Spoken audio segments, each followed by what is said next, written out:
A day in my life as a mini vlog. So, ito na naman po tayo.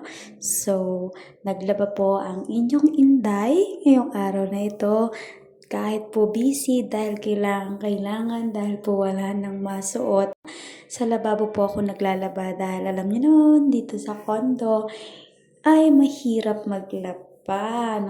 Ayan, at syempre pagdating namin galing hospital ay kumain na kami around 10 p.m. kasi kami lagi nakakauwi. And then eto, nag-pray muna bago kumain. And habang kami kumakain, nanood muna kami ng Netflix. So, syempre daw breadwinner. So, kung napanood nyo na to, ang ganda. Panoorin nyo guys.